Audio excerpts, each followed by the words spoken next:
බ්‍රහස්පතින්ද අපි යොමුලේ අවසන් විශේෂාංගයට අපි යොමු වෙන සූදානමින් ඉන්නේ. ගොඩක් වෙලාවට මේ තරුණ වැඩිහිටි කියලා ભેදයකින් තොරව සමහර වෙලාවට අද අපි කතා කරන මේ ලක්ෂණයන් ඔබට තියෙන්න පුළුවන්. යටිපතුල් වේදනාව, යටිපතුල් හිරිවැටීම, යටිපතුල් පැලීම, ඒ විතරක් නෙමෙයි සමහර වෙලාවට ඒක ගල් තැලුමක් වෙන්නත් පුළුවන්. ගොඩක් වෙලාවට අපි උදෑසන නැගිටලා එනකොට අපිට කකුල් හිරිවැටිලා එකපාරට බිම තියාගන්න බැරි මෙවැනි ප්‍රශ්න මෙවැනි දේවල් එක්ක තමයි ගොඩක් වෙලාවට අපි කටයුතු කරන්නේ. ඉතින් අද දවසේදී අපි සූදානම් වෙනවා හෝමියෝපති වෛද්‍ය ක්‍රමයට අනුව නිවැරදිව ඔබට මේ සඳහා තියෙන ප්‍රතිකර්මයන් මොනවද, කුමක් හේතුවෙන්ද මෙවැනි දේවල් සිදු වෙන්නේ කියන වගේ ඔබව දැනුවත් කරන්න සුවර්ණ විශේෂාංගයෙන්.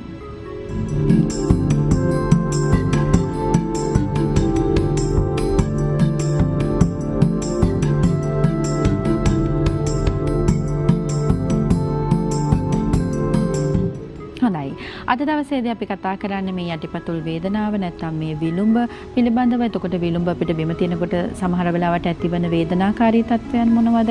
යටිපතුල් පැලීම. ගොඩක් වෙලාවට කාන්තා පිරිමි ભેදයකින් තොරව ඒ සඳහා මුහුණ දෙනවා මේ යටිපතුල් පැලීම කියන රෝග තත්ත්වෙට. ඒ නිසා අද දවසේ අපි නිවැරදිව ඔබව දැනුවත් කරනවා මේවා මොන වගේ දේවල්ද, මොන වගේ හේතු කාරණයන් මතද මේ දේවල් ඇතිවෙන්නේ, මේවට තියෙන නිසි හෝමියෝපති ප්‍රතිකර්මයන් මොනවද, අපිට මේවා නිට්ටාවටම සුව කරගැනීමේ හැකියාවක් තියෙනවද කියලා අපි අද දවසේ ඔබව දැනුවත් කරනවා. ඒ වෙනුවෙන් අපත් සමග එකතු වෙනවා හෝමියෝපති වෛද්‍ය අනුෂා හේමකුමාර වෛද්‍යතුමිය. අයබන් වෛද්‍යතුමිය සුබ දැසන. සුබ දැසන.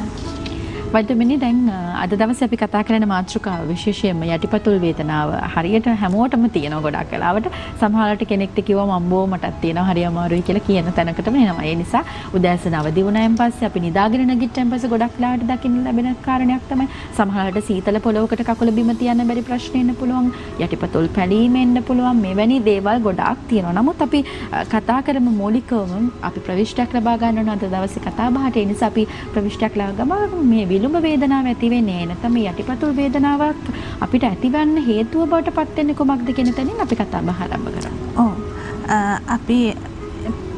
අපිට මේ විලුඹ කියන එක තියෙන අපේ පාදයේ. ඉතින් පාදයේ කියන එක අපිට බොහොම වැදගත් වෙනවා අපේ ශරීරයේ සමබරතාවය, ඒ වගේම අපේ අපේ බර දරාගෙන සිටින්නේ ඔක්කොම සමබරතාවය දරාගෙන සිටින්නේ අපේ මේ පාදයේ කියන කොටස. ඉතින් මේ පාදයේ කියන කොටසේ අපේ අස්ථි ගණනාවකින් හැදිලා තියෙනවා. ඒකේ ලොකුම අස්ථිය තමයි අපි විලුඹ කියන්නේ. අපි ඒකට කියනවා කැල්කේනියස් බෝන් එක කියලා. ඉතින් මේ අස්ථියත් ඒ වගේම මේ අපේ ඇඟිලි දක්වා තියෙනවා සම්බන්ධක පටකයක් කියලා අපේ පාදේ. අපිට බොහොමයක් වෙලාවට මෙන්න වේදනාව එන්නේ අපි මෙන්න මේ සම්බන්ධක පටකය අපේ පාදේ කියන්නේ පාදේ විලුඹේ ඉඳන් අපේ ඇඟිලි දක්වා යනවා යම්කිසි පටකයක්. ඒ පටකේ යම්කිසි ප්‍රදාහයකට ලක්වීම නිසා බොහෝ දෙනෙකුට මේ විලුඹ වේදනාව ඇති වෙනවා. ඉතින් ඒ කියන්නේ අපි බොහෝ වෙලාවක් සිටගෙන සිටීම, ඒ වගේම මේ අර කෙන්ඩ පෙරලෙන්නේ ගොඩක් වෙලාට කෙන්ඩ පෙරලීම මේක තත්ත්වයට බලපානවා. ඒ වගේම අඩි උස පාවහන් පැලඳීම, ඒ වගේම විකෘති පාවහන් පැලඳීම, ඒ කියන්නේ අඩිය එළියේ තියෙනවා මේ විලුඹ, ඒ වගේ දේවල් අපි පැලඳීම නිසා, ඒ වගේම බොහෝ බර දැරීම නිසා මේ වගේ තත්ත්ව ඇති වෙන්න පුළුවන්. මේකට අපි රූපරාමෝකුත් වෙනවා වගේ අපි ඒකත් බලන ගමන් කතා කරමුද? මේ තියෙන ප්ලැන්ටර් ෆැසයිටිස් කියන්නේ මේ තත්ත්වය. ඒ කියන්නේ අප්‍රදාහක තත්ත්වයකට පත් වෙලා තියෙන අන්න අර කියන සම්බන්ධක පටකය. මෙතනදී අපේ ශරීරයේ යම්කිසි තැනක ඒ කියන්නේ වෙනසක් අපිට ඇති වෙනකොට අපේ ශරීරයට ප්‍රතිචාරයක් ලෙස යම්කිසි ක්‍රියාකාරකමක් ඇති කරනවා. ඒ ප්‍රතිචාරයේ දක්වන ක්‍රියාකාරකම නිසා එතනදී වේදනාවක්, ඉදිමුම් ගතියක්, ඒ වගේම තද ගතියක්, ඒ වගේම අපිට මේ පුදුම විදිහට එතන වෙනස අපිට දැනෙන්න ගන්නවා. ඒ වගේම අර තද උන් මේ දකින පින්තූරෙ මොකක්ද? ඒ අපේ විලුඹේ ඉඳන් විලුඹ පිටිපස්සේ ඉඳන් අපේ බත් කෙන්ඩ දක්වා තියෙනවා අපේ කණ්ඩරාව කියලා අපි කියන්නේ. ඒ කණ්ඩරාවේ යම්කිසි අර වගේම ප්‍රදාහක තත්ත්වයක් ඇතිවීම අපි කියන ඇකලිස් ටෙන්ඩනයිටිස් කියලා එකට එතනදිත් අපිට විලුඹට වේදනාකාරී තත්ත්වයක් ඇති වෙනවා. ඒ වගේම තව එකක් තමයි මේ ඒක බොහෝ කෙන්ඩ පෙරලෙන අයට ওই තත්ත්වය ඇති වෙන්න පුළුවන්. ඒ වගේම ඔය නර්තන කරන කට්ටියට මේ ඒ වගේම මැරතන් දාවන දුවන කට්ටියට ඒ වගේ අයට ඇතිවන එකක් තමයි අර කලින් අපි දැක්කේ. නැහැ ස්ට්‍රෙස් ෆ්‍රැක්චර් කියලා කියනවා. ඒගොල්ලෝගේ බර මෙහෙම දරා සිටීම නිසා ඒ අයට අර මේ අස්තිවල මේ දාරවල් යම්කිසි ඒ කියන්නේ අර පැලෙන ස්වභාවයකට වගේ දාර ඇති වෙනවා. මේ තත්ත්ව නිසා වේදනාවක් ඇති වෙනවා. කලින් පින්තූරේ පෙන්නුවේ යම්කිසි වෙනස්කම් ඇතිවීම නිසා අපේ තියෙනවා ඒ පල්ලෙහාට එන ස්නායු. ඒ වගේම රුධිර නාල මේවා යම්කිසි තෙරපීමකට ලක්වීම නිසා ඒ කියන්නේ ටිබියල් නර්ව් ඒ වගේම මේ ඒ කියන්නේ පෙරිෆරල් ආටරි ඒවා කියලා කියනවා. ඉතින් මේ ස්නායු නහර ඒවා තෙරපීමකට ලක්වීම නිසා අපිට ඉතා වේදනාකාරී තත්ත්ව ඇති වෙනවා. ඒ වගේම තව විශේෂයෙන් කියනවා යම් කිසි කෙනෙක්ගේ රුමටොයිඩ් ආතරයිටිස් ගවුට් ආතරයිටිස් වැනි තත්ත්ව නිසා අපිට වේදනාකාරී තත්ත්ව ඇති වෙන්න පුළුවන්. දැන් එතකොට මේ තත්ත්වය නැති වෙන්න පුළුවන්. දැන් මේ ඇඟිලි හිරිවැටීම, එතකොට මේ පාදවල තියෙන යටිපතුල් පැලීම, මේ වැනි දේවල් එක්ක අපිට එතකොට මේ හේතු කාරණා බවට පත් වෙනවද? මොකක් හරි වෙනත් රෝගයක ලක්ෂණයක්ද? නැත්නම් මේ දේවල් අපිට සුව කරගන්න හැකියාවක්ද? අපි සාමාන්‍යයෙන් අහලා තියෙනවා දැන් යටිපතුල් පැලුනම ඔලුව කැක්කුම අපිට ඇති වෙන්නේ නැහැ. හැබැයි ඔලුව කැක්කුම තියෙනකොට යටිපතුල් අර එහෙම පොඩි කතාවක් තියෙනව නේද? යටිපතුල් පැලීම සහ ඔලුව කැක්කුම අතර පොඩි සම්බන්ධතාවයක් තියෙනවා කියලා අපි අහලා තියෙනවා. ඒ නිසා මේ දේවලුත් එක්ක මේ කොහොමද අපිට වෙනත් රෝගයක ලක්ෂණයක් බවට පත් වෙන්නට අවස්ථාව ලැබෙනවද? එහෙමත් නැත්නම් කොහොමද වෛද්‍යතුමනි අපි මේ දේවල් පිළිබඳ දැනගන්නේ? අපි ඉස්සෙල්ලා බලමු හිරිවැටීම ගැන. කෙනෙක් ඇවිල්ලා කියන්න පුළුවන් ડોක්ටර් මගේ මහපට ඇඟිල්ල හිරිවැටෙනවා. තව කෙනෙක් කියන්න පුළුවන් මගේ සුළඟ ඇඟිල්ල හිරිවැටෙනවා. ඒ වගේ මගේ මුළු පාදෙම හිරිවැටලා කියලා. සමහරක් වෙලාවට දැන් මම ළඟ එන රෝගීන්ට අනිකුත් දේවලුත් අහලා මම කියනවා අම්මේ ඔයාට තියෙන කොන්දේ ලෙඩේ. ඔයාගේ කොන්දේ වෙනස හරි ගැස්සෙන්න ඕන. මේ හිරිවැටීම නැතිව යන්න කියලා. නෑ ડોක්ටර් මගේ කොන්දේ මුකුත් වේදනාවක් නෑනේ කියනවා. නමුත් අර දැන් මං කියනවා අපේ කශේරුකාව හැදිලා තියෙන්නේ බෙල්ලේ අස්ථි 7කිනුත් අපේ පිට කොටස අස්ථි 12කිනුත් ඒ වගේම අපේ තුනටිය ප්‍රදේශයේ අස්ථි 5කිනුත්. මෙතන අස්ථි 5න් ඒ කියන්නේ හතරවෙනි අස්ථිය හතරවෙනි කශේරුකාව යම්කිසි ඒ කශේරුකා අතර යම්කිසි ගෙවී යාමක් ඇති වෙනකොට ඒ වගේම එතන තියෙන කාටිලේජ් එක අපි කියනවා ඒක එනවා නිකන් බල්ජ් ඉදිරියට නෙරීමක් ඒ වගේ තත්ත්ව ඇති වෙනකොට ඒ වගේම ස්පයිනල් ස්ටෙනෝසිස් කියන්නේ ඒ වගේ කශේරුක අතර අධිවර්ධන වගේ වෙනකොට මේවත් එක්ක අපේ ස්නායු තෙරපීම් ඇති කරනවා. ඒ ස්නායු තෙරපීම් ඇති වෙනකොට අපිට සිග්නල් එකක් විදිහට පෙන්වුම් කරනවා අපේ ඒ කශේරුක පහළ කොටසේ හතරවෙනි එකේ ඒ දේ සිද්ධ වෙනවා නම් අපිට මහපට ඇඟිල්ලේ හිරිවැටීමක් ඇති කරනවා. ඒ වගේම අපේ අනිකුත් ඇඟිලි මහපට ඇඟිල්ලත් එක්ක ඇඟිලි 4යි ඒ වගේම ඒ විලුඹ ප්‍රදේශයත් එක්ක ඒ ප්‍රදේශය අපේ හිරිවැටෙනවා නම් අපි කියන එකේ පස්වෙනි කශේරුකාවේ යම්කිසි තෙරපීමක් එක්ක අර වගේ තත් අපිට ඇති කරනවා. යම්කිසි විදිහකින් ඒකට පිටුපසින් තියෙන ටේල් එක කියලා අපි ඕන කෙනෙක් දාන අපේ කශේරුකාවේ තියෙනවා කියලා එතන S1 කියන එක යම්කිසි තෙරපීමක් ගෙවී යාමක් එතන වෙනසක් කොන්දේ ඇති වෙනකොට අපේ සුලගිල්ල ඉඳන්ම ඒ හිරිවැටීම අපි ඇති කරනවා. ඉතින් කොච්චර අපි කකුලට පාදයට මොනවා කරත් වැඩක් නැහැ හේතුව තියෙන්නේ වෙන තැනක නම්. ඒ වගේම අපේ නහර ගැට ගැහිම අපිට බලපානවා මේ නහර ගැට ගැහිම හින්දා අපේ ඒ කියන්නේ පාදයේ තියෙන රුධිර නාලවලට අපේ ස්නායු වලට ඇතිවන පෝෂණයේ අඩුකම නිසා දුර්වලතාවය නිසා අපිට හිරිවැටීම් වගේ තත්ත්ව ඇති වෙන්න පුළුවන්. හොඳයි. ඉතින් අද දවසේ අපි කතා කරන්නේ මේ යටිපතුල් වේදනාව, පැලීම, හිරිවැටීම, එහෙම නැත්නම් ගල් තැලුමද මේ කුමන ආකාරයේ රෝග තත්ත්වයක් වුණත් ඔබට නිසි හෝමියෝපති ප්‍රතිකාරයන් පිළිබඳ තමයි අපි අද දවසේ කතා කරන්නේ. ඉතින් ඔබටත් පුළුවන් හෝමියෝපති වෛද්‍ය අනුෂා හේමකුමාර වෛද්‍යතුමිය පෞද්ගලික මුණ ගැහිලා ඔබට අවශ්‍ය වෙන ප්‍රතිකාරමයන් කරගෙන මම හිතන්නේ නිට්ටාවටම සුව කර ගැනීමේ හැකියාවක් තියෙනවා. අතුරු ආබාධ වලින් තොරව ඔබට පුළුවන් හෝමියෝපති වෛද්‍ය උපදෙස් ලබා ගන්න. මෙන්න මේ දුරකථන අංකයන් වලට දුරකථන ඇමතුමක් ලබා දෙන්න. 0112 63 77 40 0112 63 77 41 හෝ 42 071 82 50 716 071 82 50 717 මේ දුරකථන අංකයන් ඔස්සේ ඔබට පුළුවන් වෛද්‍යතුමිය මුණ ගැහෙන්න දිනයක් වේලාවක් වෙන් කරගන්න. ඔබට පුළුවන් ඉක්මනින්ම මේ ප්‍රතිකර්මයන් මගින් සුව කරගන්නට ඔබට මේ දේවල් පිළිබඳව හරි. අපි වෛද්‍යතුමනි මේ යටිපතුල් සම්බන්ධයෙන් කතා කරනවා. දැන් විලුඹ පැලීම සම්බන්ධයෙන් තමයි කතා කරන්නට අවශ්‍ය වෙන්නේ. විශේෂයෙන්ම දැන් විලුඹ පැලෙන්නේ ඇයි? ගොඩක් වෙලාවට කෙනෙක් බොහෝ වෙලාවට ඒක මේ විඳවීමක් බවටත් පත් වෙනවා. හරි අපහසුයිනේ. අපිට සමහර වෙලාවට ලස්සනට සෙරප්පු දෙකක් දාන්න බැරි තත්යකට අවිලා තියෙන විශේෂයෙන් කාන්තාවන්ට. ඒ නිසා මේක බොහෝ වේදනාකාරී මේ පැලීමත් එක්ක වතුර ගියාම තවත් අමාරුකම් වෙනවා. අපි ඒ නිසා මේවා බොහොම අත්දැකීම් තියෙනවා සමාජයේ ගොඩක් දෙනෙක්ට මේවැනි රෝග තත්ත්වයන් තියෙන නිසා. මේ විලුඹ පැලීම ඇතිවන්නට විශේෂ කාරණයක් තියෙනවද අපිට? ඔව් ඇත්තටම යටිපතුල් වේදනාවට ප්‍රධානම කාරණාවක් මේ தত্ত্বය. ඒ කියන්නේ කෙනෙක්ගේ සමහේ වියලිත්කම. අපි කියනවා වියලිකම අපිට බෙහෙවින් බලපානවා මේ යටිපතුල් පැලීමට. යම් ඒ හරියට යම් කෙනෙක්ගේ මේ වේලීම අපි ඔය දකින්න ආකාරයට දෙක කියන්නේ? ඔව්. ඒ කියන්නේ අර වැවක් හිඳුනම නිකන් ඉරි තලනවා වගේ ඉරි තලලා තියෙන්නේ. ඉතින් මෙවැනි තත්ත්වයකදී අපිට මෙහෙම ඉරි තලනකොට අපේ ශරීරයෙන් අපිට යම්කිසි ප්‍රතිචාරයක් එනවා ප්‍රතික්‍රියාවක් මේක මෙතන තව ඒ කියන්නේ ඉරි තැලීමට එතනදී ඒක තව වර්ධනය වෙලා ඒ කියන්නේ ඝනකම් ස්වභාවයක් ඇති කරනවා. මේ ඝනකම් ස්වභාවය ඒ කියන්නේ අපේ වියලීම වැඩි වෙන්න අපේ ඉරි තැලීමේ ප්‍රමාණය වැඩි කමක් දක්වනවා. ඒ වගේම කෙනෙක් නිතරම හිටගෙන ඉන්නවා නම් එයාගේ බර නිතරම පතුලට එනවා නම් ඒ ඝර්ෂණය ඒ බර දරා සිටීම පතුලේ ඒ වියලි නම් ඒ තත්ත්වයට පත් වෙන හේතුවක් වෙනවා.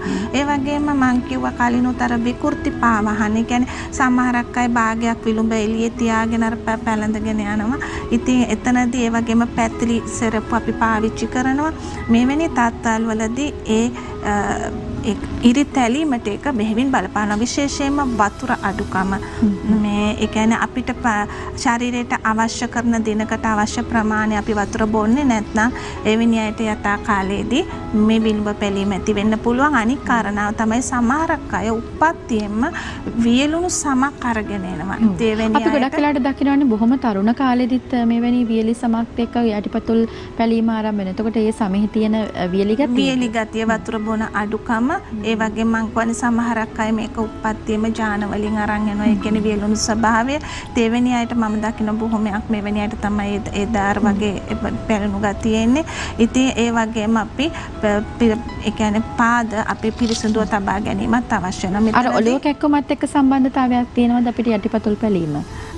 ඇත්තටම මම එහෙමයි කියලා කියන්නේ නැහැ. නමුත් ඊට වැඩි ඔලුව කැක්කුමයි කකුල් මේ පාද මේ අපේ යටිපතුල් පැරිලා තියෙනකොට මෙතනදී මම දකින්නේ ඇත්තට මේක සුව කරගත යුතුයි කියලා. මොකද යම් කිසි කෙනෙක්ගේ දියවැඩියාව නිසා මේ වගේ තත්ත්වයක් ඇති වෙන්න පුළුවන්. සොරයිසිස් වගේ තත්ත්ව නිසා. මොකද වියලුණු සමක් තයිරොක්සින් හෝමෝන එක අඩු වැඩි වීම නිසා මේ වියලුණු සම ඇතිවීම නිසා මේවයේ තුලින් බැක්ටීරියා වගේ දේවල් ආසාදනොත් අපිට නොපෙනෙන විස බීජ මේවා තුලින් ඇතුල් වීම ඒ වගේම පණු වගේ ඒවා නොපෙනෙන ඒ දේවල් අපිට ඇතුල් වීම නිසා අපිට සෙලුලයිටිස් වගේ තත්ත්ව ඒ වගේ වෙනත් ආසාදන තත්ත්ව ඇතිවීම ඊට වැඩිය භයානකයි කියලා මම හිතනවා.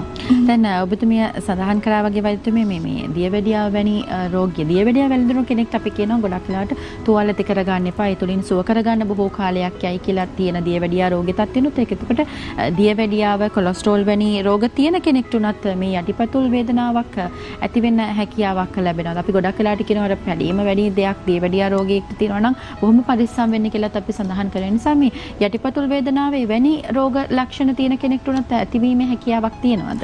ඔව් දියවැඩියා රෝගයේදී අපි රුධිරගත සීනි ප්‍රමාණය අපි ඒ කියන්නේ එක පාලනය නොවුනොත් ඒ නිසා අපේ කොලෙස්ටරෝලුත් වැඩි වෙන්න පුළුවන්.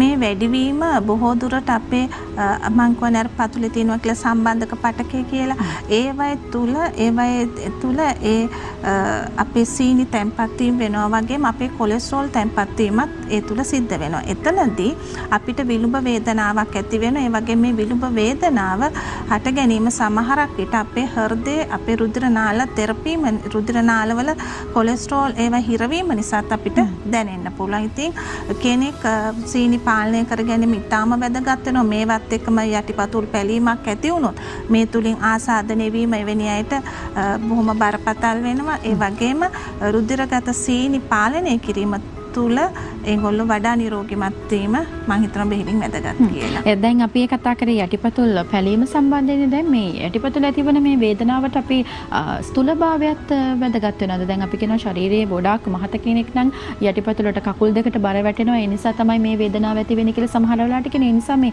ස්ථූලභාවයත් අපිට ඒකට යම් තාක් දුරකට සාධකයක් වෙනවා. ඒ සාධකයම තමයි අපේ බර යටිපතුලට වැටීම නිසා අපේ තියෙන ග්‍රන්ථිවල ඇති කරන වෙනස්කම් මේ මේද ග්‍රන්ථි ඇතුළේ වෙනස්කම් නිසා අපිට ඒ ඝර්ෂණය වැඩි වෙනවා. එතකොට ඒ ඝර්ෂණය වැඩිවීම තුළ ඒකට ප්‍රතිචාර විදිහට තව සම ඝනකම් වෙන්න ඒ පැලීම් වලට භාජනය වීම වැඩි වෙනවා ස්ථූලභාවය වැඩි කට්ටියට. හොඳයි. ඉතින් ඔබට අවශ්‍ය වෙන නිසි හෝමියෝපති වෛද්‍ය ප්‍රතිකාරමයන් ඔබට කරගන්න හැකියාවක් ලැබෙනවා. වෛද්‍යතුමියව පෞද්ගලිකව මුණ ගැහෙන්න මෙන්න මේ දුරකථන අංකයන් වලට දුරකථන නැමැතුම ලබා දීලා ඔබට අවශ්‍ය වෙන දිනීය වේලාව සහ වෛද්‍යතුමියට පහසු දිනීය වේලාව ඔබට වෙන් කර ගැනීමේ හැකියාවක් ලැබෙනවා. 0112 63 77 40 0112 63 77 41 හෝ 42 071 82 50 716 071 82 50 717 කියන දුරකථන අංකයන් මගින් ඔබට පුළුවන් හෝමියෝපති වෛද්‍ය අනුෂා හේමකුමාර වෛද්‍යතුමිය මුණ ගැහෙන්න. වෛද්‍යතුමිය සමග සම්බන්ධලා අපි අද කතා කරන්නේ දැන් මේ යටිපතුල් වේදනාව නැත්නම් විලුඹ වේදනාව, පැලීම, හිරිවැටීම මෙවැනි තත්ත්වයන් නැතිවන්නට හේතු කාරණාවට පත්වන්නේ කොමක්ද කියලා. දැන් වෛද්‍යතුමිය මේ ගල් තැලුම් අපි යටිපතුල් වල ගොඩක් වෙලාවට දකින දෙයක් තමයි. ගොඩක් වෙලාවට අපි කියනවා ගල් කියන්නේ සෙරප්පු දෙකක් පැලඳුනේ නැතුණාම මෙවැනි තත්ත්වයක් ඇති වෙන්නට අපිට අවශ්‍යතාවයක් තියෙනවා සහ මේකට හැකියාවක් තියෙනවා කියලා. ඒ නිසා මේ ගල් තැලුමක් වගිනොත් අපිට යටිපතුලේ වේදනාවක් ඇති කරගැනීමේ හැකියාවක් තියෙනවද? නැත්නම් අපිට ගල් තැලුම් වලට වෙනත් හෝමියෝපති වෛද්‍ය ප්‍රතිකාරමයන්වත් තියෙනවද? ගල් තැලුම් කියන එක හෝමියෝපති ප්‍රතිකාර වලින් හරිම ඒ කියන්නේ ඊටාම කෙටි කාලයක් තුල සම්පූර්ණයෙන්ම හොඳ කරගන්න පුළුවන් රෝගී තත්ත්වයක්. මම හිතන්නේ සමාජයේ බොහෝ දෙනෙක් දන්නේ නැහැ. ඒගොල්ලෝ తాවකාලික පිළියම් යොද ඉන්නවා. නමුත් හෝමියෝපති ප්‍රතිකාර වල මේවට හොඳම ඖෂධ තියෙනවා. ගල් තැලුමක් ඇතිවන්නේ මොකක්ද? ඔව් ගල් තැලුමක් ඇති වෙන්නේ සාමාන්‍යයෙන් අපි යම් කිසි තැනක අපි දාන පාවහන් හින්දා ඒ වගේ ධාරයකදී ඇති වෙන මේ අපි කියමු මේ ඝර්ෂණය වැඩි වෙනවා කියලා. හුඟක් වෙලාවට අපි ඇතිල්ලෙනවා වගේ මැදීමක් වගේ වෙනකොට ඒකට දක්වන ප්‍රතිචාරයක් විදිහට ඇතිවන ක්‍රියාවලිය නිසා එතන සමහි වර්ධනයක් ඇති කරනවා. මේ වර්ධනයත් එක්ක ඇතිවන තත්ත්වයක් තමයි අපි ගල් තැලුම කියලා කියන්නේ. එතනට යම්කිසි විදිහක බැක්ටීරියා ආසාදනයක් ඇති වුණොත් අන්න එතනදී අපිට ඊටා වේදනාකාරී තත්ත්වයක් ඇති වෙලා මේක අර දිගින් දිගට යන තත්ත්වයක් ඇති වෙනවා. ගල් තැලුම ආකාර කීපයක් තියෙනවා. ඔව්. එකක් ඔය හાર્ඩ් කෝන් කියලා කියනවා. ඔය ඇඟිලි වල තියෙන ඒවට ඒ වගේම අපි සීඩ් කෝන් කියලා කියන ඔය අපි යටිපතුල ඒ වගේම විලුඹ තියෙන ඒ තැන් වල ඇතිවන ගල් තැලුම් වලට මේ වගේ වර්ග තුනක් තියෙනවා. අපි ගල් තැලුම් ඇති වෙන ඒවා. ඉතින් හෝමියෝපති ප්‍රතිකාරවලදී ඊටාම වැදගත් මේ තියෙන ආකාරය ඒ වගේම ඒවට විශේෂිත ඖෂධ තියෙනවා. ඉතින් ඒ ඖෂධ දීම තුල කැලලක්වත් නැතුව එකට ආලේපන තියෙනවා අපි ළඟ. ඉතින් ආ කැලලක්වත් නැතුව ගල් තැලුම් කියන එක ඊටාම ඉක්මනින් හොඳ කරගන්න පුළුවන්. අපි ළඟට එන අවුරුදු 20 අවුරුදු 10 අවුරුදු 15 අවුරුදු 9 ඔපරේෂන් 9 පාරක් කරලා මේක ගල් තැලුම අයින් කරපු අය. නමුත් මේ අය සම්පූර්ණම සුවයක් අපේ හෝමියෝපති ප්‍රතිකාර තුලින් දකිනවා. දැන් ගල් තැලුමක් තියෙන කෙනෙක් වෙන්න පුළුවන්, කකුලේ වේදනාවක් තියෙන කෙනෙක් වෙන්න පුළුවන්. මේ දෙකම තුනම සමහර වෙලාවට එකතු වෙලා කෙනෙක්ට මේ රෝග ලක්ෂණ තියෙන්නත් පුළුවන්. ඒ නිසා මෙවැනි ඕනම රෝගියෙක්ට නිසි හෝමියෝපති ප්‍රතිකාර ලබා ගැනීමේ අවස්ථාවක් ලැබෙනවද? ඔව් මේක තමයි වැදගත්ම කාරණාව. හෝමියෝපති ප්‍රතිකාර ගන්න වෛද්‍යවරයෙක් ළඟට එනකොට අපි කියමු අවුරුදු 50ක අම්මා කෙනෙක් එනවා කියලා. මේ අම්මට තියෙන පුළුවන් යටිපතුල වේදනාව විඳ ගන්න බෑ උදෙන්ම. ඒ වගේ එයාගේ වියලි සමක් තියෙන හින්දා හැම පැලෙන්නත් පුළුවන්. සමහරක් විට තියෙන ආවාසනාවට ගල් තැලුමකුත් තියෙන්න පුළුවන්. ඒ වගේම කකුල් හිරිත් වැටලා තියෙන්න පුළුවන්. ඉතින් මේ හෝමියෝපති වෛද්‍යවරයෙකුගේ තියෙන විශේෂත්වය තමයි මේ කාරණා සියල්ලම අපි එකම පුද්ගලයාගේ අපි දකින්නේ. එතකොට අපි කරන්නේ වෛද්‍යවරු විදිහට හෝමියෝපති වෛද්‍යවරු විදිහට හිසේ සිට දෙපතුල දක්වාම ඒ තියෙන සියලුම රෝග ලක්ෂණ අපි සැලකිල්ලට ගන්නවා රෝගියාගේ. එතනදී එයාගේ මානසික තත්ත්වය හුඟක් අය මේත් වගේ තත්ත්ව හින්දා සමහර අය කොන්ද කැක්කුමත් එක්ක එනවා. එහෙම නැතුවත් වෙනවා. අපි මං කියවර හිරිවැටීම වගේ තියෙනකොට ඉතින් මෙතනදී අපි දෙන ඒ ඖෂධ අපි තෝරගන්න ඖෂධ ඒ කියන්නේ රෝග ලක්ෂණ වලට අනුව රෝග මූලය තමයි නැති කරන්නේ. මෙතනදී යම් කෙනෙක්ගේ අපි කියමු පාද හිරිවැටලා තියෙනවා කියලා අවුරුදු 60ක 70ක තාත්තලට මේවා ගොඩක් තියෙනවා. මේ හිරිවැටෙන එක. ඉතින් අපි මේ එතනදී එයාගේ නහරවල් වල තියෙන ඒ රුධිර ධාවනයේ ක්‍රියාකාරීත්වය නිසියාකාරව ඒක ගමන් කරන එක නහර ගැට ගෙහිම ලිහිල් වෙන්න. ඒ වගේම ඒ හිරියට හේතු වෙච්ච රෝග මූලය කොන්දේ තියෙනවා නම් කොන්දේ යම්කිසි විදියක ගෙවී යාමක්, දිරා යාමක්, ඒ වගේම තදවීමක්, යම්කිසි වෙනස් වීමක්, ස්නායු තෙරපීමක් වගේ ඇති වෙලා තියෙනවා නම් අපි දෙන හෝමියෝපති ඖෂධය තුල අතන ඒක රෝග මූලයේ වෙනස් නිසියාකාරව යථා තත්ත්වයට සැකසෙනකොට හිරිය නැති වෙලා යනවා.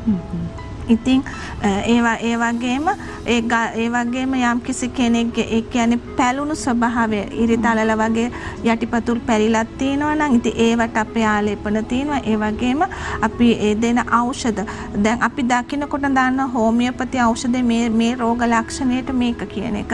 ඉතින් ඒ වගේ හරිම සරලයි, හරිම ඒ කියන්නේ විද්‍යානුකූල විදිහටම මේවා ඉහළම තත්ත්වෙන් රෝගී කිසිම රෝගියෙකුට අතුරු ආබාධයක් නැතුව රෝග මූලයම නැති කරගෙන එකම හෝමියෝපති වෛද්‍යවරයා තුලින් සම්පූර්ණම ඔහුගේ ශරීරයේ තියෙන හැම රෝගී තත්ත්වයක්ම යථා තත්ත්වයට පත් කරගන්න පුළුවන්. මොකද හෝමියෝපති ප්‍රතිකාරවල තියෙනෙම ප්‍රතිශක්තිකරණය ගොඩනැගීම. මේ ප්‍රතිශක්තිකරණ පද්ධතිය ඇති වෙන යම් වෙනස්කම් නිසා තමයි එක ශරීරයක විවිධාකාර ව්‍යුහාත්මක වෙනස්කම් ඇති කරන්නේ. ඒ ඇතිවන තැන අනුව තමයි අපි යටිපතුල රිදෙනවා, යටිපතුල උදේට ඇවිද ගන්න බෑ එහෙම කියන්නේ. මේ යටිපතුල අපි රිදෙනවා මේක ආතරයිටිස් තත්ත්වයක් නෙමෙයිද එතකොට? යටිපතුලට මං කියන්නේ දැන් කොන්දේ යම් කිසි වෙනසක් ඇති වුණොත් ඒ කොන්දේ ඇති වෙන වෙනස නිසාත් අපිට පුළුවන් මේ විලුඹ රිදෙන තත්ත්වය ඇති වෙන්න. ඒ වගේම යම් කිසි කෙනෙක්ගේ විලුඹේ අපි කියමු මෙතන බලලුකාරේ යම් කිසි සංදියක ගෙවී යාමක් ඇති වෙනවද? ඒ වගේම විලුඹේ ඇතිවෙනා වූ ඒ විලුඹ නෙවෙයි ඒ පාදයේ ඇතිවෙන අස්ථි අතර එකතු වෙලා තියෙන අස්ථි අතර යම් කිසි විදිහක ගෙවී යාමක් ඒ අස්ථිවලත් මේ ගෙවී යාමක් ඒ වගේම දිරා යාමක් තදවීමක් ඇති වෙනවා නම් ඒ වෙනසට අපි කියනවා ආතරයිටිස් කියලා. ආතරයිටිස් තත්ත්ව නිසා අපි මේ වෛද්‍යමණී අර පාදයේ හැඩය වෙනස් වීමත් ඔකට බලපානවා. අනිවාර්යෙන් බලපානවා. පාදයේ හැඩය වෙනස් වීමත් බලපානවා. ඒ වගේම කොන්දේ හැඩය වෙනස් වීමත් මේකට බලපානවා. ඒ පාදයේ හැඩය වෙනස් වුනහම තව වේදනාව වැඩි වීමක් වේදනාව වැඩි වීමක් වෙනවා. ඒ වගේම පාදයේ හැඩය වෙනස් වෙන්න අපි ඒ කියන්නේ අර මං කිව්වේ මේ ෆැන්ටෆැසයිටිස් කියන ඒ තත්ත්වෙ මුලින්ම සම්බන්ධක පටකය මං කිව්වේ ඒකේ ප්‍රදාහක තත්ත්වයක් ඇති වෙන්න පුළුවන් කියලා. අන්න එතනට මේක ප්‍රධාන ලෙස බලපෑමක් ඇති අපි ගොඩක් වැඩිහිටිය අයගේ දැකලා තියෙනවා කකුල කෙලින් නෙමෙයි පොඩක් ඇද ස්වභාවයක් දක්නට ලැබෙනවා. ඒක මොන වගේ තත්ත්වයක්ද? ඒක ඔස්ටියෝආතරයිටිස් තත්ත්වයක්. විශේෂයෙන් අපේ ඔස්ටියෝආතරයිටිස් තත්ත්වවල වලදී අපේ පාද ඇද ගැහිම ඇති වෙනකොට අපේ කොන්දත් එතනදී යම් කිසි වෙනස්කමකට ඇති වෙනවා. මම කියන්න ඕනේ මේ ඒ කියන්නේ ඕනම දෙයක අපිට වේදනාව දැනෙන්නේ 50% ශරීරය තුල ඇති කරන වෙනස්කමත් එක්ක. ඒ වෙනස්කම 50% ගෙවුණෙන් පස්සේ දැනෙන්නේ අපිට වේදනාව කියන එක. ඒ වේදනාව දැනෙනකොට රෝග මූලය අරහෙන් වෙනසක් වෙලා. ඉතින් හෝමියෝපති ප්‍රතිකාරවලදී පාද ඇද ගහලාවත් එවැනි අම්මලගේ පාදව ඒ කියන්නේ ඒ ඔස්ටියෝආතරයිටිස් තත්ත්වවලට ගෙවුණු කාට්ලේජ් වර්ධනයට ඒ හැම දෙයකටම අවශ්‍ය ඖෂධ තියෙනවා. ඒ වගේම පාද ඇදේ නැති කරගන්නත් ඒ වගේම විලුඹ වේදනාව ඉතා කෙටි කාලයක් තුළ සම්පූර්ණයෙන් මේ දේවල් නැති කරගන්නත් ඒ වගේම පැලීම හැම දෙයකටම ප්‍රතිකර්මය තියෙනවා. හරිම සාර්ථකයි, හරි සරලයි, වැඩි වෙලා අඩු වෙන්නේ කිසි දෙයක් වෙන්නේ නැහැ මේ හෝමියෝපති වල. ඕනම කෙනෙකුට උනත් ඕනම වයසක කෙනෙකුට උනත් දරුවෙකුට උනත් චූටි අත දරුවෙකුට උනත් ප්‍රතිකර්මයක් තියෙනවා. හරිම සරලයි. අපි ඉතින් තවදුරටත් ඔබව ඉදිරි සතිවලදී දැනුවත් කරනවා හෝමියෝපති වෛද්‍ය ක්‍රමයට අනුව ඔබට නිසි ප්‍රතිකර්මයන් කොහොමද කරගන්නට අවස්ථාව ලැබෙන්නේ කියලා. ඔබට පුළුවන් හෝමියෝපති වෛද්‍ය අනුශය හැමකමාර වෛද්‍යතුමිය පෞද්ගලික ගමනක ඇහින්න මේ දුරකථන අංකයන් වලට දුරකථන ඇමතුමක් ලබා දෙන්න 0112 63 77 40 0112 63යි 77යි 41 හෝ 42 071යි 82යි 50යි 716 071යි 82යි 50යි 717 ඒ ඔස්සේ ඔබට පුළුවන් නිසි ආකාරයෙන් හෝමියෝපති වෛද්‍ය ප්‍රතිකර්මයන් ඔබට කරගන්න හැකියාව ලැබෙනවා. අතුරු ආබාධ වලින් තොරව ශාකසාර මගින් නිෂ්පාදනය කරන ඖෂධයන්ගෙන් ප්‍රතිකර්මයන් කරගෙන ඔබටත් පුළුවන් නිට්ටාවටම සුව කරගන්න. රෝග මූලයට ප්‍රතිකර්මයන් කරන නිසා ඔබට පුළුවන් ඉක්මනින් මේ පිළිබඳව කටයුතු කළ සුව කරගැනීමේ හැකියාවක් ලැබෙනවා. අද දවසේදීත් හෝමියෝපති වෛද්‍ය ප්‍රතිකර්මයන් පිළිබඳ මේ උපදෙස් පිළිබඳව ඔබව නිසි ආකාරයෙන් දැනුවත් කරන්න අපත් සමග එකතු වුණු හෝමියෝපති වෛද්‍ය අනුෂා හේමකුමාර වෛද්‍යතුමියට බෙහෙවින් ස්තුතිවන්ත වෙනවා. අපි ලබන සතියේ නැවතත් ඔබතුමිය මුණ ගැහෙනවා. එතෙක් ඔබට සුබ දවසක්. අයිබෝන්. අපිට අද දවසේ ලැබෙන කාල වේලාව අවසන් වෙනවා. හැබැයි හෙටත් උදෑසන 8ට අපි සිකුරාදා අපි ඔම්මලෙන් ඔබ මුණ ගැහෙනවා. එතෙක් ප්‍රාර්ථනා කරනවා හැමදෙනාටම අද දවස නිරෝගිමත් සුබ වාසනාවන්ත දවසක් වේවා කියලා. අයිබෝන්. දිනපතා අලුත් වීඩියෝ සහ ප්‍රවෘත්ති නැරඹීමට ඉහත බටන් එක ක්ලික් කර සියත TV සබ්ස්ක්‍රයිබ් කරන්න.